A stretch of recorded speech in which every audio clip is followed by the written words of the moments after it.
इसलिए परमेश्वर ने 600 वर्ष पहले आकर के इस ज्ञान को प्रदान किया था, ताकि आने वाले समय में अब ये ज्ञान काम आएगा, क्योंकि अब पिछली पीढ़ी प्रारंभ हो चुकी है और इस पीढ़ी में ये तत्व ज्ञान पूरे विश्व में जाना है। प्रभु ने पहले बता रखा था और पूरे विश्व में ये एक ही भक्ति रह जाएगी। ये सभी धर्म के धार्मिक व्यक्ति परमात्मा स्वीकार करेंगे, भक्ति ऐसे ही करेंगे जो दास बताएगा, और पूरे विश्व में शांति होगी। अब अज्ञानता के कारण अनजानपने में अलग अलग सीमाएं बना करके हम एक दूसरे को विनाश करने के लिए तत्पर बैठे हैं। परमाणु बम बना लिए, जरा सी कोई कवासनी होगी, कभी मिसयूज भी हो जाएगा तो पूरे विश्व का नाश ऑटोमेटिक हो जाएगा। और जब ये ज्ञान पूरा फैल जाएगा, ये जो परमाणु ऊर्जा इतनी शक्तिशाली है, इसका सदुपयोग करने लगेगा विश्व, तो पूरे विश्व में यानी ऊर्जा की कमी नहीं रहेगी। इसका सदुपयोग हो जाएगा, एक दूसरे को मारने के लिए प्रयोग नहीं करेंगे। राजा लोग बड़े धार्मिक होंगे। एक बार इस कलयुग में सतयुग जैसा माहौल अब बनेगा और बहुत ढेर सारे मानव शरीरधारी प्राणी अरबों खरबों की संख्या में सतलोक जाएंगे, यदि वो इस मार्ग पर लगे रहे, भ्रमित हुए नहीं, मर्यादा भंग नहीं की और इस नाम का जाप अंतिम श्वास तक करते रहे। तो प्रसंग चल रहा है कि गीता ज्ञान दाता ने 8वें अध्याय के श्लोक नंबर 13 में कहा है कि मेरा एक ओम नाम जाप है, जो अंतिम समय तक इसकी सिमरण करता है वो मेरे वाली परम गति को प्राप्त होता है। और 7वें अध्याय के 18वें श्लोक में गीता जी में गीता ज्ञान दाता कहता है कि ये ज्ञानी पुरुष हैं तो उदार, लेकिन ये मेरे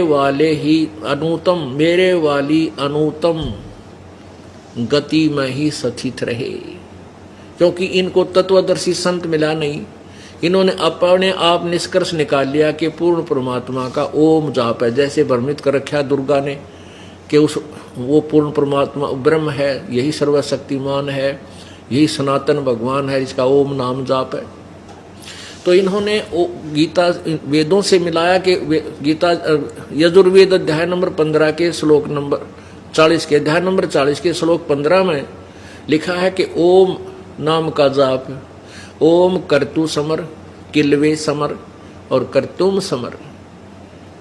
ओम नाम का जाप काम करते करते सुमन करो, विशेष कसक के साथ समन करो और मनुष्य जीवन का प्रथम कर्तव्य जानकर समन करो, और जिससे तुम्हारा अंतिम श्वास तक जब शरीर छोड़कर जाओगे तुम्हारा शरीर नष्ट होगा। उस समय तुम्हारा जो ये सूक्ष्म शरीर है वो लिंग शरीर बन जाएगा, उसमें कुछ अविनाशी तत्व हो जाएगा। देखना, ये है यजुर्वेद और ये कहाँ से प्रकाशित है? सर्वदेशी कार्य प्रतिनिधि सभा 2/5 महर्षि भवन रामलीला मैदान नई दिल्ली। ये है 4400 यानी 40वां अध्याय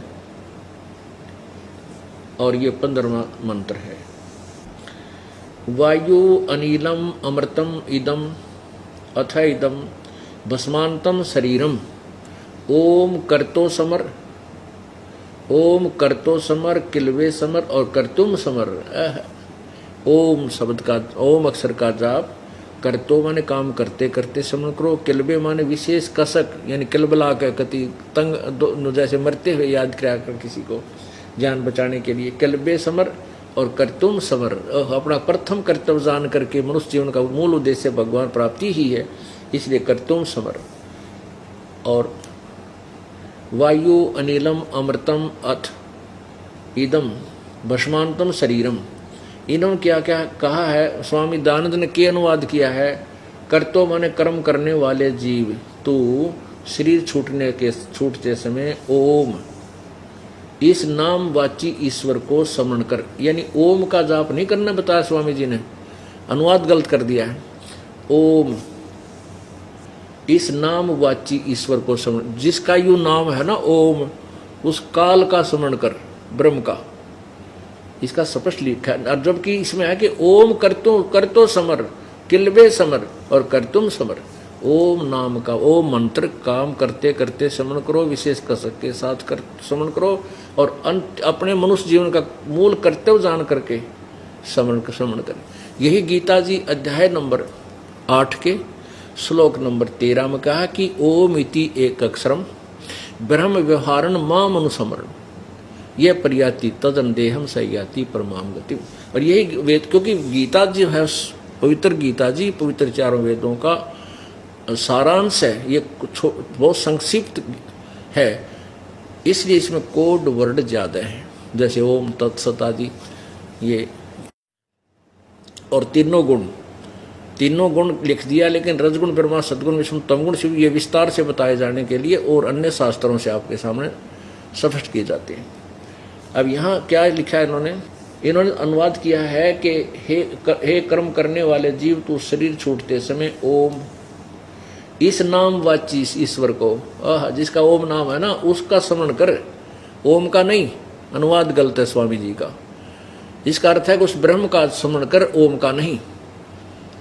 ओम इस नाम वाची उस परमात्मा उस ब्रह्म का स्मरण कर। इसे सिद्ध है कि स्वामी जी ओम नाम के जाप के भी विरोधी थे, यानी किसी मंत्र जाप को नहीं करने के लिए कहते थे। ये भी प्रमाण दूंगा उन्हीं के द्वारा दी गई थ्योरी सत्यार प्रकाश में। वो कहते हैं कि किसी मंत्र के जाप से कोई लाभ नहीं है, कहते बुरा बुरा कहने से, खांड खांड कहने से मुंह मीठा थोड़ा ही होता है। इसे सिद्ध है कि वो ओम नाम के विषय भी, ओम नाम का जाप भी नहीं करते थे, क्योंकि यहाँ इनका अनुवाद बता रहा है कि इनकी थ्योरी क्या थी। देखिएगा, ओम इस नाम वाची ईश्वर को स्मरण कर, अपने सामर्थ्य के लिए केलवेगार, अपने सामर्थ्य के लिए परमात्मा और अपने स्वरूप का स्मरण कर, कर्तम अपने किए का स्मरण कर, इस संस्कार का वायु धनजादि रूप वायु अनिलम कारण रूप वायु को कारण रूप वायु अमृतम अविनाशी कारण को धारण करता, अथ इसके पश्चात अनंतर इदम इस शरीरम नष्ट होने वाले सुखादि का आश्रित शरीर भस्मांतम अंत में भस्म होने वाला होता है, ऐसा जान। इसका अर्थ सीधा सा बना है कि वायु अनिलम, वायु माने श्वास से जो सिमरण किया जाता है, उसके आधार से आपका जो जीवन है सूक्ष्म शरीर है, और जब आप इस शरीर ओम नाम का सिमरण करते हुए शरीर छोड़कर जाओगे तो आपके सूक्ष्म शरीर में लिंग शरीर बन जाएगा, यानी उसके जो शरीर अंत होगा, नष्ट होगा। भस्म माने अंत हो जाना, आपका अंतिम संस्कार किया जाएगा, तेरा शरीर नष्ट हो गया, तो उस समय तक इसका जाप करते रहेगा तो तेरे अंदर जो मेरे से मिलने वाली भक्ति है, वो गुण वो शक्ति उसमें प्रवेश हो जाएगी, उतना अमर तू हो जाएगा। जैसे कितना अमर हो जाएगा? ओम नाम का जाप करने वाला केवल एक ब्रह्म प्राश्रित, गीता जी अध्याय नंबर 7 के श्लोक 16, 17, 18 में इन पूरा विवरण है उनके विषय में, जो ज्ञानी आत्मा है जिन्होंने भगवान। तो ओम नाम का जाप करने वाले, ब्रह्म को फाइनल प्रभु मानने वाले ब्रह्मलोक में जाएंगे। और वो कितने समय तक वहां रहेंगे? 36,000 बार उत्पत्ति प्रलय हो जाएगी, तब तक वो ब्रह्मलोक में रहेंगे। उसके बाद उनकी जन्म मृत्यु होगी। यानी जो मार्कंडे जैसे ऋषि थी, जिन्होंने डट के भक्ति की, साधनाएं की हैं, तो उनका लोमस ऋषि जैसे वो ब्रह्मलोक में जाएंगे और वहां अपने इस पुण्य को, ओम नाम के जाप की कमाई को नष्ट करके फिर खा के अपने मलाई को, और फिर 84 लाख योनियों में वापस फिर आएंगे। इस प्रकार